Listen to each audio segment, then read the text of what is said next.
السلام علیکم ورحمۃ اللہ وبرکاتہ۔ کراچی سے شکیلہ بہن کا یہ سوال ہے کہ دوران حمل الٹرا ساؤنڈ یا دوسری مشینوں کے ذریعہ سے بچے کی جنس کا معلوم کرنا کیسا ہے؟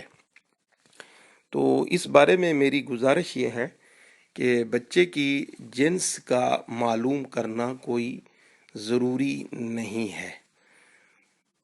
تو بہتر یہ ہے کہ اللہ رب العزت نے جو فیصلہ فرمایا ہے اس کے ظہور کا انتظار کیا جائے، اور جب وہ فیصلہ منظر عام پہ آ جائے تو اسے دل و جان سے خوشی کے ساتھ قبول کیا جائے۔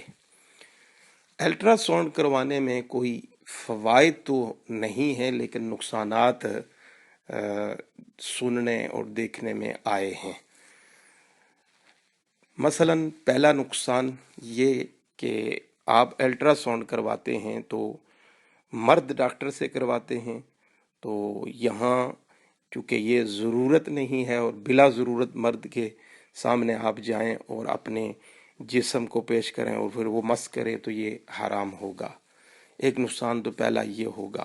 دوسرا یہ کہ الٹرا ساؤنڈ کی خبر یہ یقینی نہیں ہے، یہ تو ضنی ہے، یعنی 100% نہیں ہے کہ جو الٹرا ساؤنڈ میں آیا ہے وہی ہوگا، اس کے خلاف نہیں ہو سکتا۔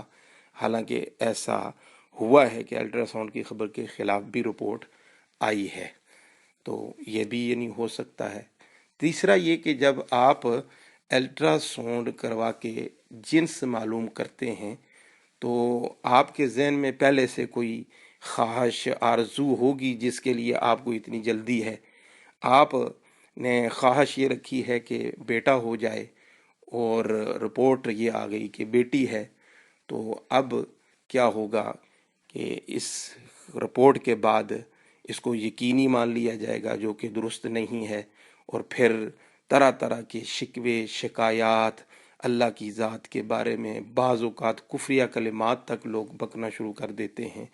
تو یہ خرابیاں وقت سے پہلے اس الٹرا ساؤنڈ کی وجہ سے آ رہی ہیں، اور پھر یہ بھی ذہن میں شیطان منصوبے بنانا شروع کر دیتا ہے کہ اس کو ضائع کروا دیا جائے، پیدا ہی نہ ہونے دیا جائے، اور پھر یہ نوبت بھی آ جاتی ہے کہ اس لڑکی کو ہی مجرمہ قرار دے کر طلاق تک نوبت چلی جاتی ہے، اور اسے پھر ذہنی ٹارچر کیا جاتا ہے، اذیت دی جاتی ہے کہ یہ تیرا قصور ہے، حالانکہ اس کا بالکل کوئی قصور نہیں ہے، وہ بری ذمہ ہے۔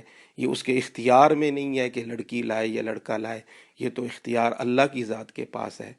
تو یہ الٹرا ساؤنڈ کروا کر خبر لینے سے وقت سے پہلے جتنے بھی گناہ ہو رہے ہیں یہ اس کی وجہ سے ہیں۔ تو بہتر ہے کہ یہ رپورٹ معلوم نہ کی جائے، اللہ پہ چھوڑا جائے، اور جب فیصلہ ہو تو اللہ کی رضا کے ساتھ راضی رہا جائے۔ تو اس میں جو یہ خرابیاں آ رہی ہیں یہ الٹرا ساؤنڈ کی وجہ سے ہیں، تو ان سے بچنے کے لیے الٹرا ساؤنڈ نہیں کروانا چاہیے۔ ھذا ما فہمت واللہ ورسولہ اعلم بالصواب۔